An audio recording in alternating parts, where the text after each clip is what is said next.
Thank you તમે અમને time આપ્યો. ફર્સ્ટ તો આપણે ક્વેશ્ચનના અંદર તો એવું છે કે આપણે જે અપકમિંગ ડોક્ટર્સ છે, જે પણ જનરલ પેશન્ટ છે, જે અરાઉન્ડ જે પણ પીપલ છે, એને અવેરનેસ થાય કે પ્લાસ્ટિક સર્જરી શું છે, એના શું બેનિફિટ છે, એને કઈ રીતે આગળ એ ફિલ્ડના અંદર જઈ શકાય. ફર્સ્ટ ઓફ ઓલ તો તમારી જે જર્ની છે પ્લાસ્ટિક સર્જન તરીકે, તો તમે કઈ રીતે ચૂઝ કર્યું ને કઈ રીતે આગળ વધ્યા એ લાઈનના અંદર? એટલે plastic surgery is a super speciality branch. એની માટે ક્વોલિફિકેશન તો તમને જોઈએ જ, અને એ રીતે જોવા જઈએ તો 12મા ધોરણમાં તમારે સાયન્સ લેવું પડે. સાયન્સ લીધા પછી you have two score a good number of marks, તો તમે MBBS ડોક્ટર બની શકો. MBBS ડોક્ટર બનવા માટે તમારે લગભગ 4.5 વર્ષ થાય, અને એના પછી તમારે MS જે જનરલ સર્જરી કરવી પડે, અને MS કર્યા પછી સુપર સ્પેશિયાલિટી MCH જે કહે તે આપણે કરવું પડે, જે આખા ગુજરાતમાં અમદાવાદમાં એની સીટ છે, અને એમાં મેં MCH પ્લાસ્ટિક સર્જરી કર્યું. I was through out a brilliant student, અને એને કારણે પછી મેં MCH માં મને પ્લાસ્ટિક સર્જરીમાં મેઇનલી રસ હતો. During the time of residency MS જ્યારે કરતો હતો જનરલ સર્જરીમાં, ત્યારે મને આ ટ્રોમા અને વાસ્ક્યુલર સર્જરીમાં વધારે ઇન્ટરેસ્ટ હતો, અને એ રીતે પછી મેં પ્લાસ્ટિક સર્જરીમાં ઝંપલાવ્યું. તમે જે પ્લાસ્ટિક સર્જરીનો જે એ કર્યું છે MCH, એ કઈ કોલેજથી કર્યું, ને MBBS જે છે એના પહેલા જે MBBS કર્યું એ કઈ કોલેજથી કર્યું? મેં મારું સ્ટડી સુરતમાં મારું સ્કૂલિંગ રહ્યું, અને સુરતમાં જ પછી મેં સ્મીમેર મેડિકલ કોલેજ છે, જે કોલેજમાં મેં MBBS કર્યું. અને MBBS કર્યા પછી અમે એક એન્ટ્રન્સ એક્ઝામ આવે, PG એન્ટ્રન્સ, તે આપ્યા પછી સુરતમાં જ મને MS કર્યું જનરલ સર્જરીમાં. અને એના પછી જેટલા બી MS સર્જન હોય તે લોકોએ ઓલ ઇન્ડિયા કમ્પીટ કરવું પડે, અને એ ઓલ ઇન્ડિયા કમ્પીટ કરીને મેં અમદાવાદમાં NHL મેડિકલ કોલેજ છે, VS મેડિકલ કોલેજમાંથી મેં MCH પ્લાસ્ટિક સર્જરી કર્યું. પ્લાસ્ટિક સર્જરી એ શું છે એમ એક્ઝેક્ટલી? જનરલી હા, એ બહુ સરસ તમે સવાલ કર્યો કે પ્લાસ્ટિક સર્જરીમાં લોકોને બહુ મિસઅન્ડરસ્ટેન્ડિંગ છે કે પ્લાસ્ટિક સર્જરી એમાં પ્લાસ્ટિક સાથે કઈ લેવા દેવા હોય છે, પણ એવું નથી. પ્લાસ્ટિક સર્જરી એ સૌથી લેટેસ્ટ બ્રાન્ચ છે સુપર સ્પેશિયાલિટીમાં, અને એમાં બહુ બધી વસ્તુઓ આવે છે કે જેમાં મોઢાના દેખાવમાં ચેન્જીસથી લઈને તમારો વાસ્ક્યુલર સર્જરીથી લઈને બેડસોર બી આવે છે. બાળકોને ઘણી બધી જે તાળવા અને હોઠ કપાઈ ગયેલા હોય, બાળપણમાં આંગળીઓ જોડાઈ ગઈ હોય, તેનો બી ઓપરેશન આવે છે. અને પોલિટ્રોમામાં જડબાના ફ્રેક્ચર જે આવે છે તેની બી એક સબ સ્પેશિયાલિટી એ પ્લાસ્ટિક સર્જરીનો બ્રાન્ચ છે. એટલે પ્લાસ્ટિક સર્જરી આમ જોવા જઈએ તો ખાલી ને ખાલી દેખાવની દ્રષ્ટિએ ઓપરેશન કરવાની નથી, એમાં ઘણી બધી શાખાઓ છે અને ઘણી વાઇડ ફિલ્ડ છે. જેમ કે કેન્સર થયા પછી જે કેન્સરનું રિકન્સ્ટ્રક્શન કરવાનું હોય, જડબું કાઢી નાખે તો એ જડબું બનાવવાનું આવે, તે બધી પ્લાસ્ટિક સર્જરીનો પાર્ટ છે. પછી કોઈને હાથમાં આંગળી કપાઈ જાય કે કોઈ મશીન ઇન્જરી થાય, તેમાં આપણે એને આંગળીને 6 કલાકની અંદર જોડી શકીએ, that is a part of plastic surgery. અને ઘણી બધી પોલિટ્રોમાના કેસ આવે કે જે બાઇક પરથી પડી જાય અને મોઢાના જે ફ્રેક્ચર્સ હોય તે બી પ્લાસ્ટિક સર્જરીનો જ એક ભાગ છે. એટલે cosmetic surgery is a part of a plastic surgery, પણ cosmetic surgery contains only 4% to 5% of the total plastic surgery. તો પ્લાસ્ટિક સર્જરીમાં ઘણા બધા વસ્તુઓ છે. ગઈકાલે તમારો WhatsApp ના સ્ટેટસ પર જોયું કે એક wrinkles લેડીને wrinkles હતા, તો એના અંદર શું પ્રોસિજર છે? સી ધ કોસ્મેટિક સર્જરીમાં હું ઘણું બધું કામ કરું છું, જેમાં જે ડાયનેમિક લાઇન હોય, એટલે કે જે યંગ એજ ગ્રુપ જે હોય તે અરાઉન્ડ 25 to 45 યર્સના એજમાં, તેમાં જે મોઢાની જે કરચલીઓ પડતી હોય છે જેને કહેવાય છે ફોરહેડમાં, જેમ કે આ રિંકલ્સ તમે જોઈ શકતા હો, તો આ રિંકલ્સ પડતા હોય. પછી આ ક્રોફિટ કહેવાય, અહીંયાથી આ જે છે ને ક્રોફિટ કહેવાય, અને બીજું આ ગ્લેબરલ લાઇન કહેવાય. અહીંયા તે જે રિંકલ્સ જે થતા હોય તેની માટે બોટોક્સને ઇન્જેક્શન આવેલા છે. બોટોક્સના ઇન્જેક્શનથી એ રિંકલ્સ છે ને તમે હટાવી શકાય છે. It is a latest in like and very demanding thing, very popular in market, અને એ બહુ સરસ એના રિઝલ્ટ જોવા મળે છે. બોટોક્સ છે, ફિલર્સ છે. ફિલર્સમાં અહીંયા જે ખાંચા પડી ગયા હોય, અહીંયા જે લાગે તેમાં ફિલર્સને કરીને તમે યંગ અને ડાયનેમિક લાગી શકો. બીકોઝ મારું જે કહેવાનો મતલબ છે કે ભાઈ, to look beautiful is a decision. મારે સુંદર દેખાવું છે એ મારો નિર્ણય છે. એવું નથી કે ભાઈ મને કુદરતે આપ્યું છે, અને અમુક હોય છે જેને કહેવાય બોર્ન બ્યુટીફુલ, પણ જે મહત્વની વસ્તુ છે કે તમે સારા દેખાવું હોય તો એ તમારો નિર્ણય છે, અને હું અહીંયા છું જે કોસ્મેટિક સર્જરી અને નોન ઓપરેટિવ મેનેજમેન્ટ બી આપણે કરીએ છીએ કે જેનાથી તમે યંગ અને ડાયનેમિક અને રિંકલ ફ્રી ફેસ તમે લઈ શકો છો. જો આપણે એને કરાવીએ ડેટોક્સ ઇન્જેક્શન જે છે બોટોક્સ ઇન્જેક્શન, બોટોક્સ, એ આપણે જો કરાવીએ તો એના અંદર આપણે પોસ્ટ જે છે ટ્રીટમેન્ટ પછી કઈ કેરિંગ કે એના માટે કઈ પ્રિકોશન કે એવું કઈ છે? છે ને, એમાં થોડું ધ્યાન રાખવાનું હોય કે ભાઈ જેમ કે તમારી જે મોઢાની એક્સરસાઇઝ છે તે 5 થી 6 કલાક નહીં કરવાનું, અને તરત બોટોક્સના ઓપરેશન બોટોક્સના ઇન્જેક્શન લીધા પછી તમારે 5 થી 6 કલાક લે ડાઉન નહીં કરવાનું. અને મોસ્ટલી એનું એટલું બધું ડાઉન ટાઈમ નથી, 5 દિવસમાં એનું રિઝલ્ટ જોવા મળે છે, અને ઇટ લાસ્ટ અરાઉન્ડ 1 વર્ષથી 1.5 વર્ષ સુધી એની રિઝલ્ટ જોવા સસ્ટેન રહી છે. રિસન્ટલી એક પોડકાસ્ટ જોતો હતો મેં, તો એના અંદર એક જે પ્લાસ્ટિક સર્જન હતા, નામ તો યાદ નથી, પણ એના અંદર છે ને તે સર એવું કહેતા હતા કે એક પર્સનનો જે એક પેશન્ટ છે એનો હાથ બીજાના અંદર ઇમ્પ્લાન્ટ કરીએ તો એના અંદર કઈ રીતે પોસિબલ? હેન્ડ ટ્રાન્સપ્લાન્ટ સર્જરી છે, that is also done recently. હમણાં સુરતમાં જ સિવિલ હોસ્પિટલમાંથી એક જે બ્રેઇન ડેડ જે હોય ને, બ્રેઇન ડેડ એટલે કેવું છે કે હૃદય વર્કિંગ કરતું હોય પણ એનું મગજ બ્રેઇન ડેડ કહેવાય, એટલે કે એ મગજ નથી કામ કરતું. તો એવા જે વ્યક્તિ છે કે જે વેન્ટિલેટરના સપોર્ટ પર છે, તે જે વ્યક્તિ છે જે જીવતા છે but they are brain dead, તેમના હાથને આપણે ટ્રાન્સપ્લાન્ટ કરી શકીએ છીએ બીજા વ્યક્તિના હાથમાં. કે આજથી લગભગ 10 વર્ષ પહેલા કે 15 વર્ષ પહેલા hand transplant was not that much popular, અને એની માટેના સાધનો નહોતા અને પ્લાસ્ટિક સર્જન એટલા બધા અવેલેબલ નહોતા. તો હવે એ પોસિબલ થયું છે કે ભાઈ કોઈ વ્યક્તિ જે બ્રેઇન ડેડ હોય તેના હાથને લઈને, હાથ છે કે પછી બાજુ છે અહીંયાથી એલ્બોની ઉપરથી બી, તેને આપણે ડિસેક્ટ કરીને સાધનોનો ઉપયોગ કરીને નાની નાની વેસલ હોય, એની નર્વ્સ હોય, તેને આપણે આખો હાથને કાઢીને અને જે વ્યક્તિમાં એ હાથ કપાઈ ગયો હોય તેમાં આપણે ટ્રાન્સપ્લાન્ટ કરી શકીએ. હેન્ડ ટ્રાન્સપ્લાન્ટ સર્જરી કહેવાય છે. That is now also in recent future સુરતમાં પણ પોપ્યુલર થશે, અને સુરતમાં પણ આપણે કરવા જાણવા મળશે કે થયા છે હેન્ડ ટ્રાન્સપ્લાન્ટ. બેઝિકલી સુરતમાં ડોનર મળેલા છે, ડોનર ઇન ધ સેન્સ કે હેન્ડને આપણે અહીંયાથી ટ્રાન્સપોર્ટ કરી શક્યા છે બીજી જગ્યા પર, પણ હેન્ડ ટ્રાન્સપ્લાન્ટ એ રિસન્ટલી થશે 100%. બીજું કે જે હેર ટ્રાન્સપ્લાન્ટ અંદર જે છે એ બહુ મોટો ઇસ્યુ છે હમણાં. Hair transplant yes very demanding છે. એનો પ્રોબ્લેમ શું છે યંગસ્ટરના જે અંદર જે આવે છે? જનરલી એવું કહેવાતું હતું કે ભાઈ આનુવાંશિક છે. આનુવાંશિક એટલે કે જેના માતાને, જેના પિતામાં હોય અથવા જેના દાદાને હોય તે છોકરાઓને હેર લોસ અને બાલ્ડનેસ છે કે ગંજાપણ જે છે તે આવે જ છે, જે આનુવાંશિક છે. મોટે ભાગે અત્યારે પણ જોવા જઈએ તો મારા 90% થી 95% કેસ એ હેરિડિટરી જ છે, એને કહેવાય એન્ડ્રોજેનિક એલોપેશિયા. પણ હવે જે રિસન્ટલી જોવા મળ્યો છે તેમાં મેઇનલી છે ને પેસ્ટિસાઇડ્સનો સાઇડ ઇફેક્ટ જોવા મળ્યું છે. સેકન્ડ થિંગ ઇઝ ધેટ કે pollution is also one of the reason to have this baldness. અને ત્રીજું જે જોવા મળશે સ્ટ્રેસફુલ લાઈફ, આજની જે દુનિયા છે અને જે વર્ક એન્વાયરમેન્ટ છે તેને કારણે પણ બાલ્ડનેસ ખૂબ જોવા મળી છે. અને જે રિસન્ટલી હમણાં જોવા મળ્યું છે કે કોરોના પછી પણ ઘણા વ્યક્તિઓમાં આ ટાલ અને વાળ ઓછા થવાની સમસ્યાનું ઘણું પ્રમાણ વધ્યું છે. એવા કેસના અંદર તમે કઈ રીતે પેશન્ટને ટ્રીટ કરો? યસ, એ બી સારી વસ્તુ છે કે આમાં છે ને એવું નથી કે બધા જ પેશન્ટને આપણે હેર ટ્રાન્સપ્લાન્ટ કરતા હોઈએ છીએ. બધા patient is not, all the patients are not like hair transplant candidate for hair transplant. એની માટે આપણી પાસે ઘણી રીતો છે. જેમ કે આપણે દવાથી એ વાળ લાવી શકીએ છીએ, જેને મેડિકેશન કહેવાય છે. બીજું છે આપણી પાસે પીઆરપી કહેવાય. પીઆરપી એટલે પ્લેટલેટ રિચ પ્લાઝમા.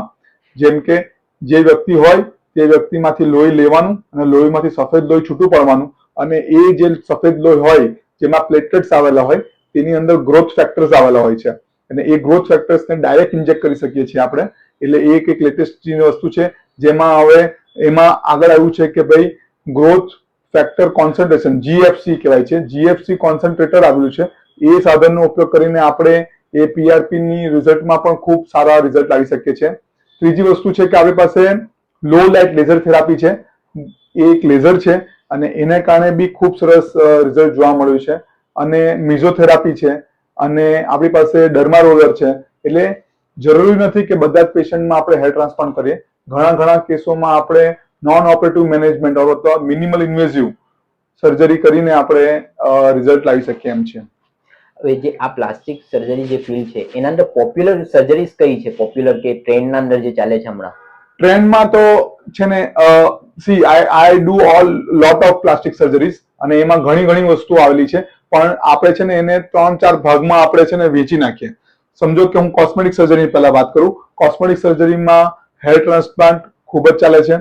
એની સાથે જે છોકરાઓ હોય છે, જે યંગ છોકરાઓ હોય છે અને પણ એ લોકોમાં જે સ્તન જે છોકરીઓ જેવા થઈ ગયા હોય તેને કહેવાય ગાયનેકોમસ્ટિયા.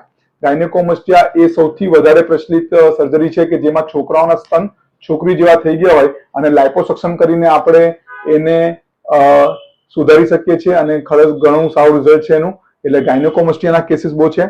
લાઇપોસક્શન ઇન એઝ સચ જે પેટની ચરબી જે વધી ગઈ હોય, થાઇસ જે કે ને જાંગની ચરબી છે કે પછી આ બ્રેકિયલ જે આસ્પેક્ટ છે તે એસેસરી બ્રેસ્ટ જે હોય તેમાં ફિમેલ્સમાં ખૂબ જોવા મળે છે.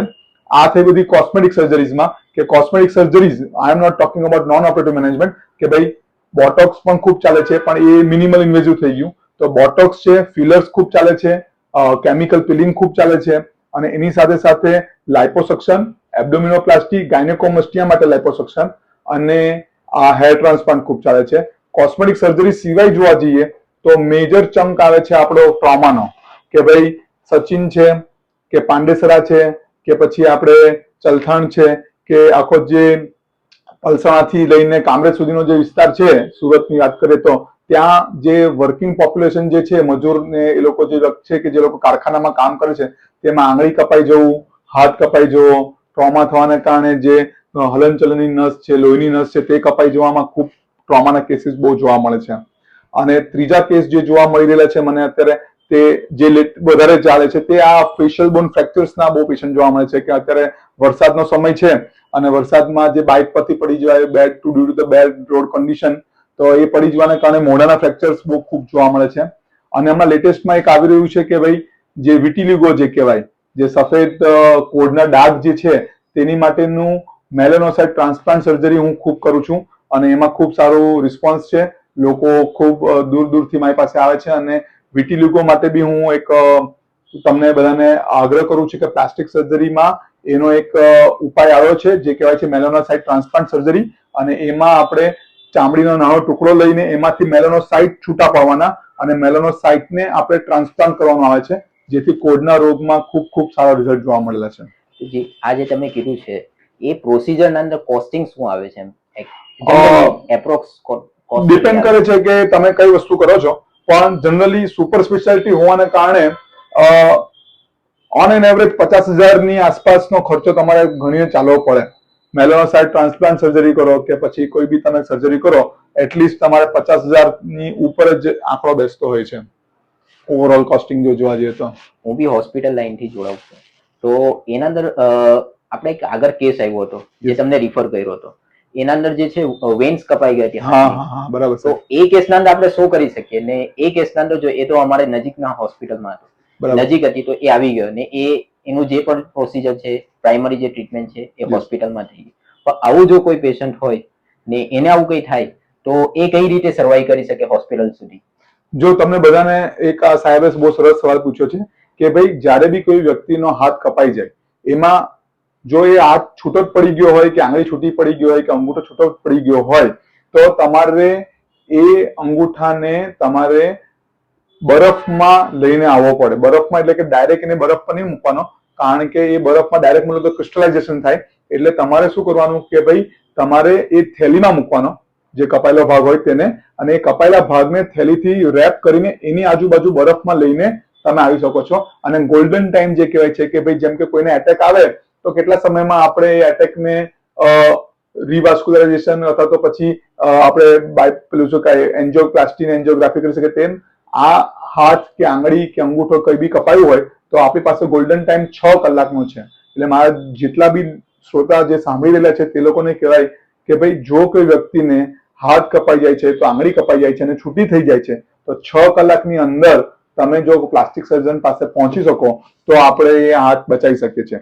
અને ધારો કે હાથ કપાયો નથી અને ખાલી એની નસ કે એવું કપાયું છે તો તમારે એને ટાઈટ પટ્ટો બાંધી દેવાનો જનરલી તમને એક સાદી ભાષામાં કેવું છું કે ભાઈ ધારો કે એ હાથ અહીંયાથી કપાયો હોય અથવા હાથ નહીં પણ નસ કપાઈ ગઈને લોહી નીકળતું હોય તો સિંગલ બોન અહીંયા છે, કારણ કે આ જે ફોર આર્મ જે કહેવાય, ફોર આર્મ છે કે લેગ છે, ઘૂંટણની નીચેનો ભાગ અને કોણીની નીચેના ભાગમાં બે હાડકા આવેલા હોય છે, જ્યારે કોણીની ઉપર એક જ હાડકું હોય છે અને ઘૂંટણની ઉપર એક જ હાડકું હોય છે.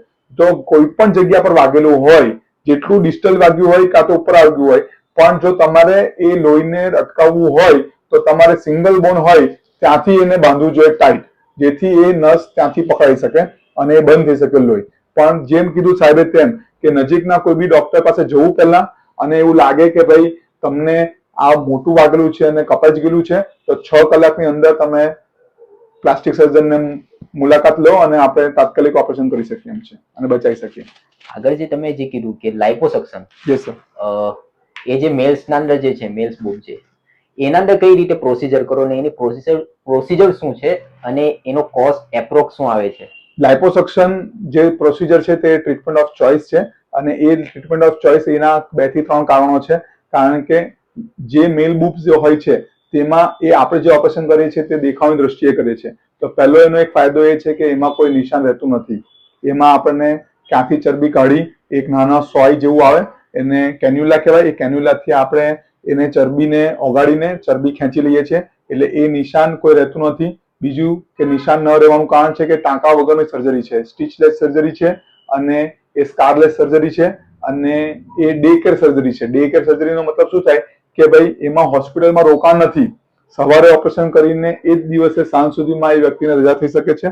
અને સૌથી મોટો ફાયદો એ છે કે down time in the sense કહેવાય કે ભાઈ આ ઓપરેશન કર્યું તે ઓપરેશન એક તો સવારે થઈને સાંજ સુધીમાં રજા, અને એ જે વ્યક્તિ જેનું ઓપરેશન કર્યું તેને બીજા દિવસથી તમે કામ પર બી લઈ જઈ શકાય છે, કામ કરી શકે છે. એટલે એને કઈ હોસ્પિટલમાંથી રજા મળ્યા પછી પણ કઈ આરામ કરવાનું કે એવું આવતું નથી.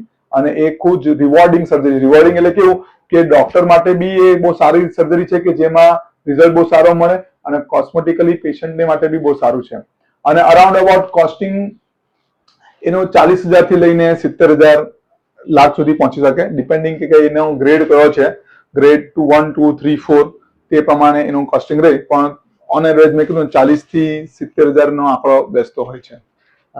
ઘણા મારા ફ્રેન્ડ્સના અંદર જોયું છે બહુ બોડી વાળા હોય છે, તો એમને હવે બોડી ઉતારવાનું મન થાય, તો એના અંદર કેવું છે કે જ્યારે બોડી ઉતારે છે ને, જીમ જાય છે, તો ત્યારે જે ડાયટિંગ ને બધું કરે છે ત્યારે છે ને વ્રિંકલ્સ ને બધું આવી જાય છે, તો એ ટાઈમે શું કરી શકીએ?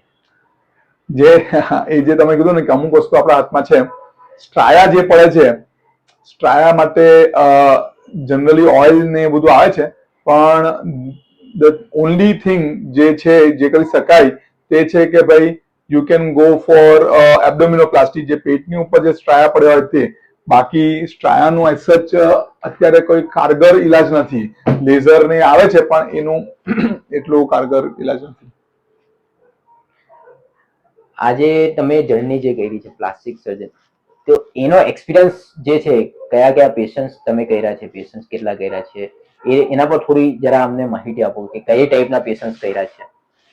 જો આમાં મેં તમને વાત કરી કે ભાઈ હું ઘણી બધી કોસ્મેટિક સર્જરી બી કરું છું અને ઘણી બધી ટ્રોમા અને રિકન્સ્ટ્રક્ટિવ સર્જરી બી પણ કરું છું. એટલે જ્યારે હું પ્લાસ્ટિક સર્જન બન્યો ત્યારે મને આઈડિયા નતો કે ભાઈ આટલા બધા કેસીસ છે અને this is lot of scope in plastic surgery. પણ જે મેઇનલી જોવા મળે છે કે ભાઈ કોસ્મેટિક પેશન્ટ્સ તો ઘણા ખુશ થઈને જાય છે, બીકોઝ એ તો શું છે કે દેખાવની દ્રષ્ટિએ જ ઓપરેશન આપણે કરીએ છીએ અને એમાં તો ઓલ ઓર નન ફિનોમેના, આપણને દેખાય જ છે કે ભાઈ આવું હતું અને આટલું સારું થયું. પણ જો મારા માટે યાદગાર જે કેસીસ છે તેમાં 3 કેસ છે ને તે બહુ જ આમ ઇન્ટરેસ્ટિંગ છે. કે એક પેશન્ટ હતું જે ગામડામાં, કદાચ મને યાદ આવે છે ત્યાં સુધી, સોનગઢ સાઈડમાં એ પડી ગયેલો હતો અને એ છોકરો 18 જ વર્ષનો હતો અને એ પેશન્ટને મોકલી આપ્યું, હાડકાનો ફ્રેક્ચર છે એમ કરીને સિવિલ હોસ્પિટલ મોકલી આપ્યું વ્યારામાં. વ્યારા રેફરથી એ પેશન્ટ શિફ્ટ થઈને આવ્યું સુરત સિવિલમાં, અને સુરત સિવિલમાં એ લગભગ 1 મહિનો પડી રહ્યું અને છેલ્લે એમ આવ્યું કે વાત કે ભાઈ એનો પગ કાપવો જ પડશે. અને પેશન્ટને ઓલરેડી ઓપરેશન થિયેટરમાં લઈ ચૂકેલા હતા અને એ પેશન્ટ ઓપરેશન થિયેટરમાં હતું અને મારા મેડમ જે મારા વાઇફ છે તે ત્યાં એનેસ્થેસિયાના ડિપાર્ટમેન્ટમાં છે, એમણે જોયું અને કીધું કે ભાઈ આ પેશન્ટનો પગ બચી શકે એમ છે. અને એકચ્યુઅલી વાત એવી રીતે નીકળી કે એ સિસ્ટરનો જ નોન હતું સિવિલ હોસ્પિટલમાં, તો એમણે એ પેશન્ટ મોકલી આપ્યું અને એ પેશન્ટ પગ મેં બચાવ્યો. પગ બચ્યા, પ્લાસ્ટિક સર્જરી લગભગ 4 થી 5 પ્લાસ્ટિક સર્જરી કરી અને એ છોકરો ચાલતો થઈને ગયો.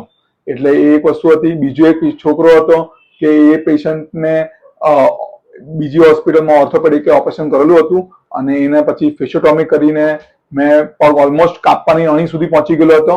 3 થી 4 સર્જરી કરી અને લોહીની નસને મેં જોડી. લોહીની નસને જોડ્યા પછી પગ મેં બચાવ્યો અને એ છોકરો બી ચાલતો થતો ગયો.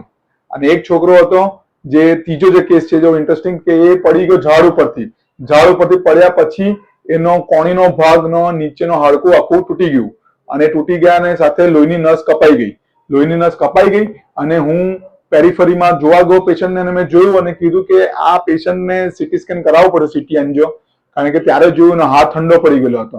અને જે મેં ના કીધું કે ભાઈ 6 કલાકની ઓપરેશન અંદર કરવું પડે તેની જગ્યા પર એ ઓલરેડી 12 કલાક થઈ ચૂકેલા હતા. અને 12 કલાક પછી મેં પેશન્ટને જોયું અને મેં કીધું કે તાત્કાલિક તમે આપણી હોસ્પિટલમાં આવો. અને પછી લોહીની નસને પગમાંથી લીધી અને એ બીજી નસનો વચ્ચેનો ભાગ જોડ્યો અને હાથને બચાવ્યો અને એનો હાથ મેં બચાવી શક્યા અને એ પછી વર્કિંગ કરતું થયું. હમણાં મેં જોયું છે કે ડાયાબિટીક ફૂટનું બહુ ચાલે છે. હા સાહેબ. તો એને કઈ રીતે કેર કરી? હું તમને એ જ વસ્તુ બહુ સારો સવાલ પૂછ્યો સાહેબ કે ડાયાબિટીસના પેશન્ટ બહુ જોવા મળે છે. પણ ડાયાબિટીસના પેશન્ટમાં સૌથી મોટી જે લોકોને માન્યતા છે કે ભાઈ એ લોકો કિડનીનો રિપોર્ટ કરાવશે, આંખનો રિપોર્ટ કરાવશે, હૃદયનો રિપોર્ટ કરાવશે, કોલેસ્ટ્રોલનો રિપોર્ટ કરાવશે, પણ પગની કોઈ તકલીફ માટે કોઈ નિદાન કરતું નથી. હું ડોક્ટર પ્રયાસ કુમાર, હું ડાયાબિટીક ફૂટ ક્લિનિક ચલાવું છું, જેમાં પગની જે ન્યુરોપેથી કહેવાય, ડાયાબિટીક ન્યુરોપેથી, એને મહેસૂસ કરવાની ક્ષમતા ખૂબ જ ઓછી થતી જાય છે. અને એ લોકો જે ડાયાબિટીસ હોય છે સાહેબ, તેમાં એ લોકોને ખબર નથી પડતી કે નીચેના ભાગમાં એમને વાગે છે કે કઈ મહેસૂસ કરવાની ક્ષમતા ખૂબ ઓછી થઈ જાય છે. એને કહેવાય diabetic neuropathy. That is most common. કારણ કે જે પેશન્ટમાં ડાયાબિટીક ન્યુરોપેથી હોય છે તે લોકોનું શુગર લેવલ પાછું નોર્મલ હોય છે. તમે ગમે ત્યારે તપાસ કરો અથવા તો અમને વાત કરો ને, સાહેબ શુગર લેવલ તો સાહેબ 175 છે, 150 જ છે, કંટ્રોલમાં છે સાહેબ. પણ એ લોકોને ડાયાબિટીક ફૂટ હોય છે અને પછી અંગૂઠો કાળો પડે, કણી પડી જાય, કાં તો અંગૂઠો કાળો પડે, પગનો પંજો કાપવો પડે, કાં તો પછી એવું લાગે તો બીકે એમ્પ્યુટેશન એટલે કે પગ કાપવાની વાત સુધી પહોંચી જાય છે. એટલે હું ડાયાબિટીક ફૂટ ક્લિનિક ચલાવું છું, જેમાં આપણી પાસે બાયોથ્રેશોમીટર છે, જેનાથી ખબર પડે કે મહેસૂસ કરવાની ક્ષમતા કેટલી છે. એક મશીન મારી પાસે એ છે. બીજું ફૂટ સ્કેન છે આપણી પાસે, જેનાથી ખબર પડે કે કઈ જગ્યા પર વધારે પ્રેશર પડે છે અને કઈ જગ્યા પર આપણે કાળજી રાખી શકીએ એમ છે. અને જો એમને ચાંદી કે ઘા પડી ગયો છે તો આપણે ઓફલોડિંગ કરીને એને ઓપરેશન કરીને આપણે ઘાને વહેલી તકે સારું કરી શકીએ છીએ. એટલે બધા જે ડાયાબિટીક પેશન્ટ છે તેને મારી રિક્વેસ્ટ છે કે તમે આંખની તપાસ કરાવો, હૃદયની તપાસ કરાવો, કિડનીની તપાસ કરાવો. તે રીતે પગની તપાસ પણ હવે આવી ગઈ છે અને ડાયાબિટીક ફૂટ ક્લિનિક હું ડોક્ટર પ્રયાસ કુમાર ચલાવું છું. બીજું જે ફેસના હમણાં જે ચાલે છે, ફેસના અંદર ડિમ્પલ, યસ સર, અને બ્યુટી જે છે, હા સર, આ ચીન છે, હા સર, એના અંદર કઈ રીતે તમે કરો છો? એ કઈ રીતે કરો છો? જો કોસ્મેટિક સર્જરીમાં તમે જે વાત કરી તે પ્રમાણે કે આપણે જે માઇનર પ્રોસિજર્સ કહેવાય એને, માઇનર પ્રોસિજર એટલે કે કોઈને ડિમ્પલ બનાવવું હોય તો ડિમ્પલ ક્રિએશન હું કરું છું. ડિમ્પલ તમે બનાવી શકીએ છીએ. બીજી વસ્તુ છે કે કોઈને જો લાઈન, આ જો લાઈન એટલે કે આ જડબાની જે લાઈન હોય ને તે પ્રોમિનન્ટ નથી હોતી, આમ ગોળ હોય મોઢું. અને આ ડબલ ચીન એટલે કહેવાય કે 2 ચીન થઈ ગઈ, આમ કરે ને તો ડબલ ચીન થઈ ગયું હોય, તેમાં આપણે લાઇપોસક્શન કરીએ છીએ.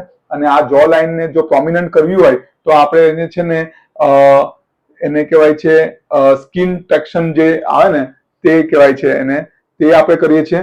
અને બીજી વસ્તુ છે કે આપણે ફેસની ઉપર બોટોક્સ કરીએ છીએ, ફિલર્સ કરીએ છીએ અને આપણે ઘણી બધી પ્રોસિજર્સ છે જેમાં આપણે લેઝર છે તે બધાનો ઉપયોગ કરીને આપણે યંગ ને ડાયનેમિક લુક લાવી શકીએ એમ છે. આજે તમે જે બધા પેશન્ટો ટ્રીટ કર્યા છે તો એ જ્યારે સારા થઈને જતા હોય ત્યારે પેશન્ટને કેવું એ થાય છે? તે એના માટે તમને પેશન્ટ શું કહીને જાય છે? એટલે મારું કામ કરવાની રીત અલગ છે. હું મારા પેશન્ટ બધાને પર્સનલાઇઝ કેર આપું છું અને એ લોકો બધા ખૂબ ખુશ થઈને જાય છે. એ લોકોને એમ લાગે છે કે જનરલી કેવું માહોલ બની ગયેલું હોય કે પ્લાસ્ટિક સર્જન છે, ન્યુરો સર્જન છે કે કાર્ડિયક સર્જન છે, એ લોકો we are all super specialist. They think કે ભાઈ આ મોટો સાહેબ છે, આટલા મોટા ડોક્ટર હોવા છતાં પણ એ ખૂબ મોકળાશથી વાત કરે છે, અમને બધું સમજાવે છે.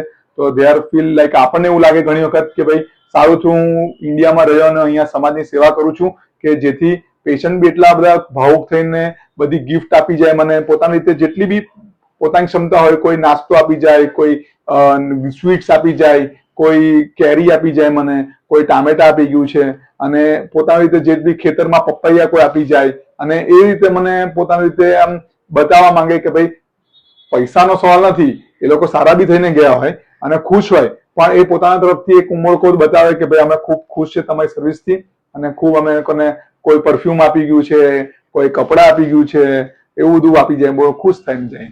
એ ક્વોલિટી મેન્ટેન કરવા માટે તમે તમારી હોસ્પિટલ જે ચલાવો છો, ક્લિનિક જે પણ ચલાવો છો, હોસ્પિટલ ક્લિનિક, એને કઈ રીતે તમે ઇમ્પ્રુવ કરો છો?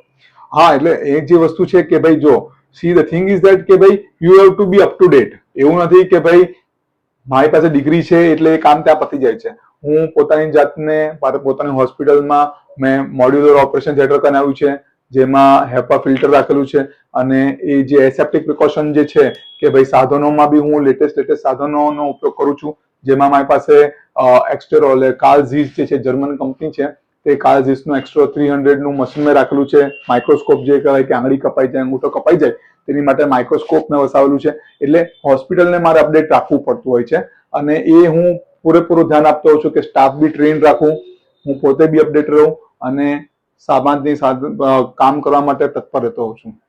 હવે તમે જે ઓપરેશન થિયેટર જે છે, હેપા ફિલ્ટર ને લેમિનાર ઓપરેશન થિયેટર જે વાત કરી, જનરલી પેશન્ટને ખબર નથી હોતી કે એ શું છે. હા, સાચી વાત છે. ઘણી જગ્યાએ આપણે જોતા હોર્ડિંગ પર લગાવેલું છે કે લેમિનાર ઓપરેશન થિયેટર સાથે હોસ્પિટલ છે, તો એ એક્સપ્લેન કરી શકો કે નહીં તમે? હા, 100%. જો આમાં કેવું છે મિત્રો કે હોસ્પિટલ હોવું અને હોસ્પિટલ ચલાવવું તેમાં ખૂબ મોટો ડિફરન્સ છે, જેમાં સૌથી વધારે મહત્વનું છે કે ભાઈ ચેપ લાગવાની ક્ષમતા સૌથી ઓછી હોવી જોઈએ. એટલે ઓપરેશન કર્યા પછી ઘણી વખત કેવું છે કેસ બગડી જાય છે, સાંભળવા મળતું હોય કે ભાઈ એને ઓપરેશન કર્યા પછી ટાંકા પાકી ગયા, કાં તો પછી એમાંથી પસ આવે છે કે ઇન્ફેક્શન થયું. તો આ જે ઇન્ફેક્શનનું પ્રમાણ ઘટાડવા માટે અને to be on safe side કે ભાઈ એમ જે બી પેશન્ટનું હું કરતો હોઉં છું, જનરલી કોસ્મેટિક ને એને માટે મેં મેઇનલી રાખ્યું છે, પણ એ જે બી પેશન્ટ હોય તેમાં ચેપ બહારથી ન લાગવો જોઈએ. ઓપરેશન થિયેટર ખૂબ જ સ્વચ્છ હોવું જોઈએ, સાફ હોવું જોઈએ, અને એને કારણે ચેપ ના લાગવો જોઈએ. તેની માટે હું ઓપરેશન થિયેટર આ હેપા ફિલ્ટર અને modular operation theatre laminar air flow વાળું રાખવાનું, તે બધું કારણ આ છે કે ભાઈ ઓપરેશન કરવું તેનું એન્વાયરમેન્ટ જે હોય તે ખૂબ જ ચોખ્ખું અને સ્વચ્છ હોવું જોઈએ. એ ખૂબ મહત્વનું છે. હવે ઘણા કેસના અંદર કેવું હોય કે અમુક વસ્તુ ટ્રીટેબલ ના હોય, તો એવા પેશન્ટને કઈ રીતે એ કરો છો તમે? સી ધ થિંગ ઇઝ કે આપણે વાસ્તવિકતા સાથે એમને વાકેફ કરવા પડે. ડોક્ટર હોવાથી મારે ઘણી વખત એવું બને છે કે ભાઈ જે પેશન્ટની એક્સપેક્ટેશન હોય તે આપણે ફૂલફિલ ના કરી શકીએ, અને આપણે એમને વાસ્તવિકતાથી આપણે વાકેફ કરવું પડે કે ભાઈ તમારો ચહેરો છે કે તમારી આંગળી છે કે તમારો હાથ છે, તેને જેટલું થઈ શકે તેટલું આપણે સુધારી શકીએ એમ છે, પણ અમુક લિમિટેશન આપણા as a doctor we are not gods, તો આપણે ખૂબ મારે એટલે કે સમજાવીને વાત કરવી પડે, અને એમને એક્સપેક્ટેશન અને એમની રિયાલિટીને અમારે બની શકે તેટલો બ્રિજ તરીકે અમારે એમને એક્સપ્લેન કરવું પડે કે what you expect is here and what we can provide or what is the latest what we can do is best we can here. તો એમાં જો એ સંતુલન સમજાય તો પછી અમે એમને ઓપરેશન માટે સમજાવી શકીએ, અને એ લોકો વિલિંગ થાય તો આપણે કરવું પડે એમ એ રીતે. પ્લાસ્ટિક સર્જરી છે, ફિલ્ડના અંદર મિથ્સ બધા બહુ છે, તો એ મિથ્સ પર થોડું કોમન જે મિથ્સ છે એના અંદર. યસ. હા, એટલે કોમન મિથ્સમાં એવું છે કે બધાને એવું જ છે કે plastic surgeons are cosmetic surgeons. એવું નથી. Cosmetic surgery is a part of plastic surgery, અને કોસ્મેટિક સર્જરી પ્લાસ્ટિક સર્જન કરે છે તે એ પાર્ટ ઓફ પ્લાસ્ટિક સર્જરી છે. એટલે એવું નથી કે ખાલી પ્લાસ્ટિક સર્જરી એ ખાલી કોસ્મેટિક સર્જન્સ છે, એવું નથી.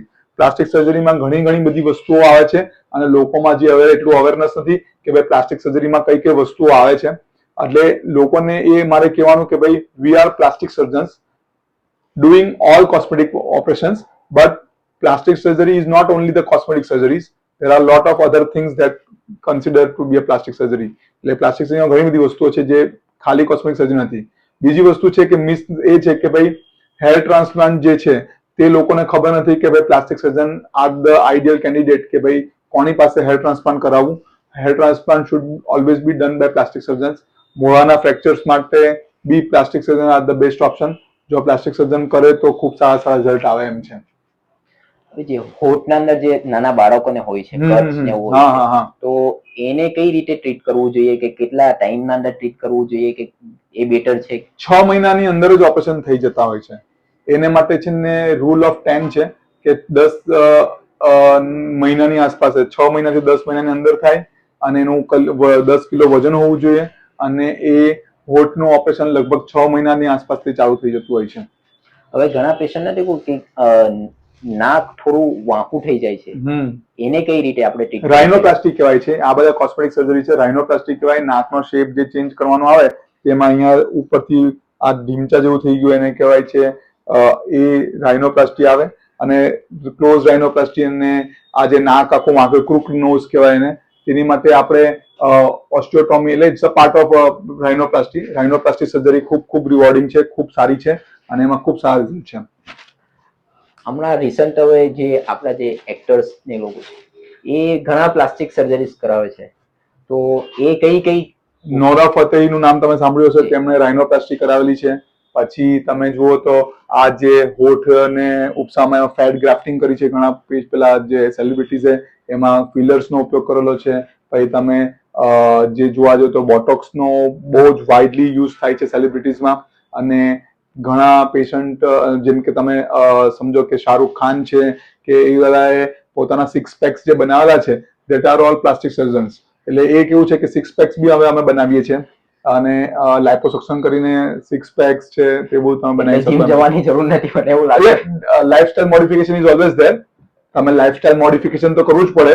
Once we do all the liposuction and abdominoplasty, then હું જે મારી હોસ્પિટલમાં કરું છું કે ભાઈ હું ડાયટિશિયન બી સાથે રાખું છું અને જે બી લાઇપોસક્શન એબ્ડોમિનોપ્લાસ્ટી છે તે લોકોને ઓવરઓલ આપણે એઝ અ પેશન્ટ જોઈએ તો એમને લાઇફસ્ટાઇલ મોડિફિકેશન જરૂર છે, ડાયટ પ્લાન આપવું જરૂરી છે અને એમને જીમ જવું અને એક્સરસાઇઝ કરવી એ બધું આખું અમે એક્સપ્લેન કરીને એમને આખો પેકેજ આપતા હોઈએ છીએ. આપણે તમે એક કેસ કર્યો હતો હોસ્પિટલ પર કે ફિંગર વેપ એ કરી દીધી હતી.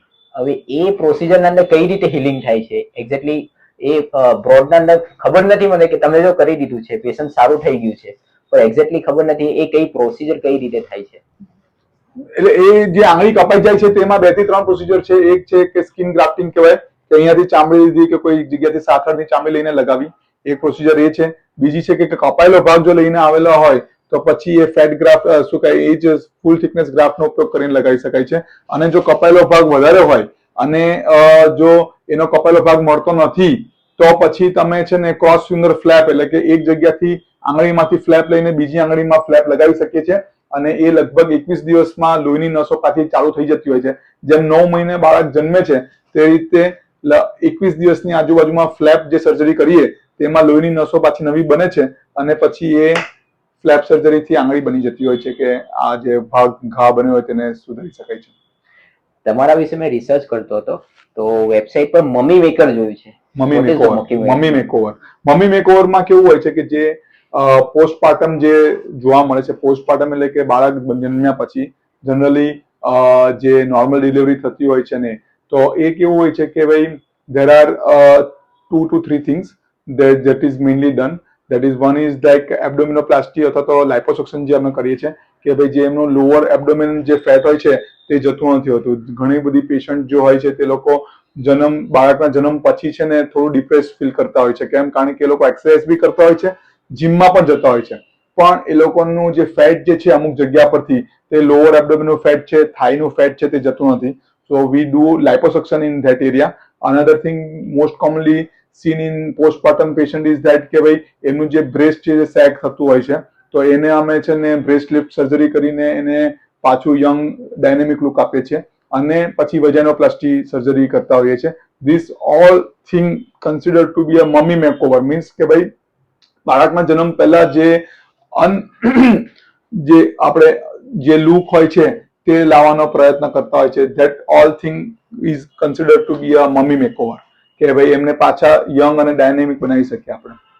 એટલે આવી ગયું બ્રેસ્ટ લિફ્ટ, તમારું એબ્ડોમિનોપ્લાસ્ટી ઓર લાઇપોસક્શન એઝ વેલ એઝ થાઈ પ્લાસ્ટી ઓર થાઈમાં લાઇપોસક્શન અને વેજાઇનોપ્લાસ્ટી.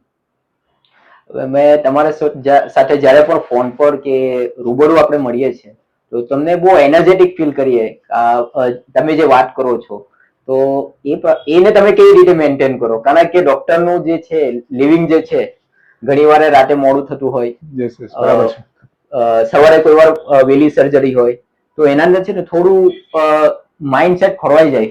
પણ તમને જ્યારે પણ જોઈ છે ને તો એનર્જેટિક લાગો છો. એટલે એમાં કેવું છે મિત્રો કે ભાઈ મેં મારો સ્વભાવ અને મેં મારી જે બ્રાન્ચ મેં જ્યારે લીધી ત્યારે જે આપણે ભણતો હોય ત્યારે આપણને ખ્યાલ આવે કે ભાઈ what we are learning and how our like future life will be there. તો મને હંમેશા ખ્યાલ હતો કે ભાઈ જેટલા બી પેશન્ટ મારી પાસે આવે છે ને સાહેબ, તે બધા છે ને થોડાક દુઃખી હોય અને નેગેટિવ હોય છે. એટલે to be a plastic surgeon or to be a doctor અમારે હંમેશા પોઝિટિવ રહેવું પડે. હવે ધારો કે હું જો આમ કૃત્રિમ રીતે રહું કે ભાઈ ચલો ખાલી પેશન્ટ પૂરતું કાં તો પછી હું સ્વભાવ એવો બનાવું તો પછી એ અઘરું પડી જાય કે ભાઈ એ તો કેવું થાય કે ક્યારેક ખુશ રહે ક્યારેક નહીં રહે. એટલે પછી મેં પોતાનો સ્વભાવ જો બનાવ્યો છે કે I always be on the positive side. અને હંમેશા એનર્જી તો કેવું છે કે I was a good in studies as well as I was good in basketball. હું બાસ્કેટબોલમાં યુનિવર્સિટીનો કેપ્ટન હતો અને ક્રિકેટ બી રમ્યો છું. સ્વિમિંગમાં બી મેં સ્ટેટ લેવલ ગયો છું, ક્રિકેટમાં બી સ્ટેટ લેવલ છું અને બાસ્કેટબોલમાં હું યુનિવર્સિટી નેશનલ લેવલ સુધી રમેલો છું. એટલે સ્ટેમિના ખૂબ છે મારામાં અને એટલા માટે બી હું થાકતો નથી. મેં 2018 પછી જોયું છે, 18 પછી કે ડોક્ટર્સ સુરતના અંદર, જનરલી બહારનું મને ખબર નથી, પણ સુરતના અંદર છે ને બોક્સ ક્રિકેટ ડોક્ટરો જે પોતાનું એસોસિએશન બનાવીને જે એ કરે છે, તો એના અંદર કઈ રીતે અરેન્જમેન્ટ હોય ને એના અંદર કઈ રીતે? એટલે ડોક્ટર્સો જે બધા અમારા મિત્રો છે તે લોકોની સાથે મારી વાત થઈ અને અમે લોકો બી ઘણું રમીએ છીએ બોક્સ ક્રિકેટ ને એવું. એટલે એ અમને શું જોયું કે અમે લોકોની જે જુવાની જે કે ને સાહેબ તે અમારી છે ને ભણવામાં જતી રહેલી હોય, પણ બધામાં મનમાં તો ઈચ્છા તો હોય કે ભાઈ અમારે રમવું છે. પણ જયારે અમે લોકો પ્રાઇવેટ પ્રેક્ટિસમાંથી ફ્રી થઈએ ત્યારે ઓલવેઝ અમે શુક્રવારના સમયમાં દર અઠવાડિયે એક દિવસ અમે આ બોક્સ ક્રિકેટ રમવા માટે આપીએ છીએ. પોતપોતાની ઇમરજન્સીને જોઈ લેવાની અને પેશન્ટ તો રહેવાના જ છે પણ પોતાના માટે બી થોડુંક હવે જીવતા થયા છે. આ ફેમિલીને જે હોસ્પિટલ એ કઈ રીતે મેન્ટેન કરો? ફેમિલી લાઈફ અને પ્રોફેશનલ લાઈફને હંમેશા બહુ એક કે ને કે ઘમાસાણ યુદ્ધ જેવું ચાલતું હોય છે. પણ હું ઓલવેઝ ટ્રાય કરતો હોઉં છું કે ભાઈ મારી ફેમિલી અને મારા જે બાળક છે તેને, મારી એક ડોટર છે તેને હું ખૂબ સમય આપી શકું. એની માટે મેં એને કહેવાય છે ને કે ડોપામિન ડિટોક્સ મેં ચાલુ કર્યું છે સાહેબ અત્યારે. Dopamine detox in the sense કે આજકાલ સોશિયલ મીડિયા એટલું બધું ચાલી રહ્યું છે કે જ્યારે બી જુઓ ને ત્યારે હું ફ્રી થઉં તો હું ઘરે પહોંચું તો અમને એમ થાય કે ભાઈ ફેસબુક ચાલુ કરું કાં તો નેટફ્લિક્સ ચાલુ કરું કાં તો પછી હું કોઈ યુટ્યુબ પર પિક્ચર જોવાનું ચાલુ કરું. તે મેં હવે નક્કી કર્યું છે કે ભાઈ લગભગ 2-3 વર્ષથી કે ભાઈ હું એ બધું બંધ કરી દીધું છે. મેં ખાસું ઓછું કર્યું કારણ કે I want to whenever I am free, હું જ્યારે બી ઘરે જાઉં તો હું મારા બાળક અને મારી પત્નીને ટાઈમ આપી શકું. દે શુડ ફીલ કે ભાઈ પપ્પા અને મારા હસબન્ડે મને ટાઈમ આપ્યો. અને ઇમરજન્સી તો હું હંમેશા એમને બી સમજાવું છું કે ભાઈ પેશન્ટ ઇઝ ફર્સ્ટ પ્રાયોરિટી. જ્યારે બી એ વાત થશે તમને કદાચ મુલાકાત થશે તો કહેશે જ મને કે એ તો પેશન્ટ હોય તો ગમે ત્યાંથી એ સાહેબ નીકળી જાય ઓપરેશન. કારણ કે એ તો છે ને અમે લઈને જ ચાલ્યો છું કે ભાઈ પેશન્ટ હશે અને એને જો ઇમરજન્સી હશે તો હું ગમે તે ફંક્શન હશે હું એમાં ઓપરેશન કરવા તો જઈશ. જ્યારે હું ઘરેથી નીકળ્યો તો હું નવસારીથી આવું છું. હવે સુરત તરફ આવ્યો ને તો જ્યારે સુરત સ્ટાર્ટ થયું ને તો થોડા અંતરે હોસ્પિટલો હોય. તો હવે મારે કઈ રીતે ચૂઝ કરવું કે આ હોસ્પિટલ મારા માટે રાઈટ છે કે આટલે મારી કેર આવી થશે, કે એ કઈ રીતે ચૂઝ કરવું, કે પછી તમે કઈ રીતે સર્વાઈવ કરો આટલી બધી હોસ્પિટલોના વચ્ચે? C the thing is that કે એમાં 3 થી 4 પાસા છે જેમાં હું સર્વાઈવ કરી શકું છું. એમાં એક રીઝન એ છે કે ભાઈ ડિગ્રી મારી ખૂબ સારી છે અને બીજી વસ્તુ એ છે કે ભાઈ લોકોમાં અવેરનેસ મારે આપી રહ્યો છું કે ભાઈ તમે જુઓ કે તમે કઈ હોસ્પિટલમાં તમે જાઓ છો, તે હોસ્પિટલમાં ડોક્ટર્સ કયા છે તે તમે જાણો. અને મારે સર્વાઈવ કરવા માટે તો હું ટ્રોમા કેસ બી કરું છું અને હું મારો પ્રચાર પોતે બી કરું છું ઘણો. ઘણા ડોક્ટરો મેં કહેતા સાંભળ્યું છે કે હવે અમારે દર્દી અમારા પાસે આવવાની જરૂરત નથી, હવે અમારે ત્યાં જવું પડે છે કારણ કે કોમ્પિટિશન વધી ગઈ છે. ના, કોમ્પિટિશન તો વધી છે પણ જે કહેવાય છે ને કે ભાઈ જે ટોપ લેવલ પર આવે છે ને સાહેબ, જે લોકોને જે કહે ને તે જગ્યા પર કોમ્પિટિશન નથી. કોમ્પિટિશન કોના માટે છે કે ભાઈ જે વસ્તુ તમે એવું આપો કે જે તમે આપી શકો તો એટલું કોમ્પિટિશન નથી. 100% કોમ્પિટિશન છે અને લોકોનું મેન્ટાલિટી બી ચેન્જ થઈ છે, ડોક્ટર્સની બી ટેન્ડર છે. હું પોતે જ સમજુ છું કે તમે જેમ કીધું ને કે ભાઈ હું પેરીફરીમાં ખૂબ હોસ્પિટલમાં જઈ રહ્યો છું, પોતાની હોસ્પિટલમાં બી કામ કરું છું. એટલે હવે એવું નથી રહ્યું કે ભાઈ પોતાની એક હોસ્પિટલ ચાલુ કરીને you expect them all the patient to come to your hospital. એટલે હું બી બહુ બધી હોસ્પિટલમાં અટેચમેન્ટ લઈને આગળ વધી રહ્યો છું. તમે જ્યારે બીજી હોસ્પિટલમાં જતા હોવ તો કઈ રીતે ચાર્જીસ કરો? ઓપરેશનના ચાર્જીસ તો સર્જન ચાર્જ તો એ એક અમે એસોસિએશન જે છે તેમાં અમારા જો કે પ્લાસ્ટિક સર્જરીમાં એટલા બધા પ્લાસ્ટિક સર્જન છે નહીં, પણ અમારો એક બેઝલાઇન અમને ખ્યાલ હોય છે. અમારા જે બધા મિત્રો છે, કલીગ્સ છે, તેને અમે લોકોએ નક્કી કર્યું છે કે ભાઈ આટલા ચાર્જીસ તો આ ઓપરેશનના હોય જ છે, આ ચાર્જીસ હોય જ છે. ડિપેન્ડ કરે કે તમે પોતાની હોસ્પિટલમાં કેટલા ચાર્જ લો તે નહીં, પણ બીજી હોસ્પિટલમાં તમે જાઓ તો the surgeon charge that is like almost same to all the plastic surgeons. એ રીતે અમે નક્કી કરેલું છે. જ્યારે તમે ચાલુ કર્યું હતું જે હોસ્પિટલ, તો કઈ રીતે ચાલુ કર્યું? કે ફર્સ્ટ ક્લિનિક ચાલુ કર્યું કે પછી નહીં, અમે પેલા ઓપીડી ચાલુ કર્યું છે? નહીં, અમે પહેલાથી હોસ્પિટલ ચાલુ કર્યું, કારણ કે પ્લાસ્ટિક સર્જરીમાં કેવું છે કે ઓપીડી એવું કોઈ બહુ ખાસ હોતી નથી. All the patients R almost there for the surgery કે ભાઈ કોઈ બી મારી પાસે પેશન્ટ આવે છે તેમાંથી 10માંથી 9 પેશન્ટ તો ઓપરેશન કરવા માટે જ હોય છે, કે લોકોને માનસિક રીતે ખ્યાલ હોય છે, જે રેફર્ડ પેશન્ટ હોય છે મોસ્ટલી, અને એ બધા પેશન્ટને ખ્યાલ હોય છે કે ભાઈ સાહેબે કોઈક મોકલાયું છે કે પ્લાસ્ટિક સર્જરી કરવું પડશે. કરતા પહેલા મારો ભાઈ એ ઈએનટી સર્જન છે. તમારા ભાઈની વાત આવી ને તો એકચ્યુઅલી જ્યારે વેબસાઇટ પર જોઈએ છે ને તો બંને સેમ લાગે છે. હા, એટલે મારો ભાઈ ઈએનટી સર્જન છે. એણે કામ કરવાની રીત અલગ હતી. એણે પહેલા ઓપીડી ચાલુ કરી. ઓપીડી ચાલુ કર્યા પછી એમને સારો રિસ્પોન્સ મળ્યો, એટલે પછી અમે હોસ્પિટલને એક્સપાન્ડ કરી અને હું બી એમાં ભાઈ ભાગરૂપ આવ્યો કે એઝ અ પાર્ટનર. એટલે પછી મેં એમ કીધું કે ભાઈ આપણે પ્લાસ્ટિક સર્જરીમાં તો મોસ્ટલી કેવું કે પ્રોસિજર કે કંઈક તો આવે જ. એટલે અમે લોકોએ હોસ્પિટલ સેટઅપ કર્યું બારડોલીમાં, અમે હોસ્પિટલ સેટઅપ કર્યું નવસારીમાં, અને અમારું એક ચોથું હોસ્પિટલ છે વરાછામાં. એ રીતે અમે 4 હોસ્પિટલ કરી ચૂક્યા છે. અને એ 4 હોસ્પિટલમાં અમે નક્કી કર્યું છે કે ભાઈ હોસ્પિટલની સાથે ઓપરેશન થિયેટર હોવું જરૂરી છે, કારણ કે ઓપરેશન તો કરવા પડે એવા જ છે. ઘણા બધા પેશન્ટ જે પેરીફરીમાં છે તે સુરત સુધી આવવા તૈયાર નથી હોતા. પ્લાસ્ટિક સર્જરીના અંદર જે અમુક ટ્રોમા કેસીસ આવે છે કે એ મા કાર્ડમાં એક્સેપ્ટેડ ખરા, જે ગવર્મેન્ટ સ્કીમ છે? જે હાલ પૂરતું મેં જોયું છે ત્યાં સુધી મા કાર્ડમાં પ્લાસ્ટિક સર્જરી નથી થતી, કારણ કે એ લોકોને કોસ્ટિંગ બહુ પરવડતું નથી. કારણ કે plastic surgery is always along with the burns care. એટલે જો કોઈ હોસ્પિટલમાં પ્લાસ્ટિક સર્જરી માટે એ લોકો લે છે એમનું જે ક્લસ્ટર લે, તો પછી બર્ન્સના પેશન્ટ પણ એ લોકોએ મા યોજનાના હેઠળ કરવું પડે. પણ બર્ન્સના જે પેશન્ટ હોય છે બર્ન્સના, તેમાં જે કન્ઝ્યુમેબલ છે તે ખૂબ કોસ્ટિંગ વધી જતું હોય છે. એટલે એ હોસ્પિટલ કોઈ છે નહીં હાલ પૂરતું કે જે મા યોજનાની અંતર્ગત પ્લાસ્ટિક સર્જરી કરે છે. બર્ન્સના અંદર બર્ન્સની વાત આવી છે, બર્ન્સ જે વાત આવી છે એ વર્ડ્સ પરથી આપણને આવે છે કે ઘણી વાર કેવું છે, અમારા ગામના અંદર જ છે કે કેસ હતો કે જે એ ઇલેક્ટ્રિશિયન હતો ને એને કરંટ લાગ્યો, તો એને આપણે રિકવર થવામાં આઈ થિંક અરાઉન્ડ 8 months લાગી ગયા. તો એ કેસના અંદર કઈ રીતે આપણે આગળ વધી શકીએ? કે જે તમે વાત કરી તે છે ને બહુ ઓછું છે. ઇલેક્ટ્રિક બર્ન્સ જે કે છે તે તો પ્રમાણમાં ઓછું, પણ જે લોકોએ જાણવા જેવી વસ્તુ છે સાહેબ તેમાં એ છે કે મોટા ભાગના પેશન્ટમાં હવે એવું નથી આવતું કે ગેસનો બાટલો ફાટ્યો કે પછી ગેસ સ્ટવમાં પેલું, કારણ કે ઘણો સુધારો થઈ ગયો છે.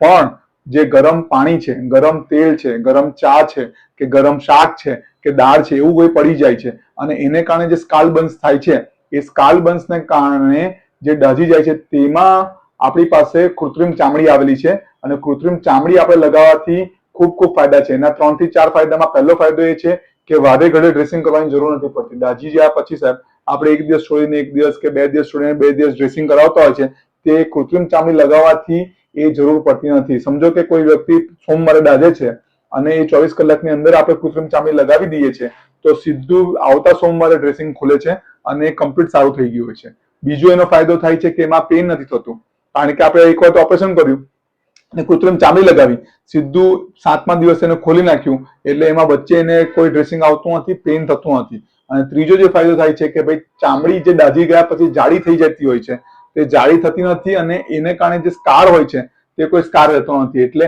હવે જે સ્કાલ બર્ન્સ જે કહેવાય એટલે સુપરફિશિયલ બર્ન્સ જે છે તેમાં આ વસ્તુ આવી છે, કૃત્રિમ ચામડી, જેને કોલેજન શીટ કહેવાય છે, અને એને કારણે ખૂબ ખૂબ સારા રિઝલ્ટ જોવા મળે છે.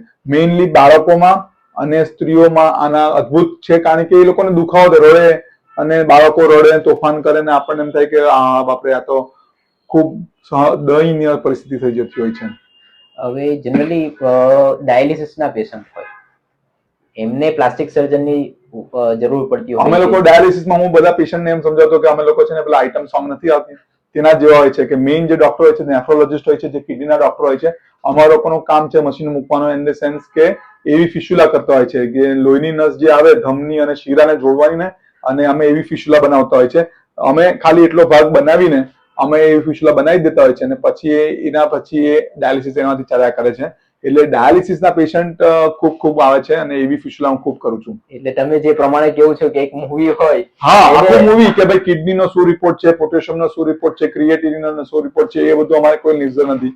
હિમોગ્લોબિન છે કેટલું, એટલે નિસ્બત કરું ઓપરેટિવ સાઇડ પર, પણ એ લોકલમાં પ્રોસિજર થાય છે. પહેલી વાત તો એમાં ખાલી એટલો ભાગ શૂન કરીને ઓપરેશન થાય. બીજું કે ડે કેર સર્જરી છે, સવારે કર્યું, બપોર રજા, અને એ અમે ખાલી એટલો ભાગ પૂરતું બનાવીને અમે છોડી દેતા હોય છે કે ભાઈ હવે અમારું કામ બીજું કઈ નથી.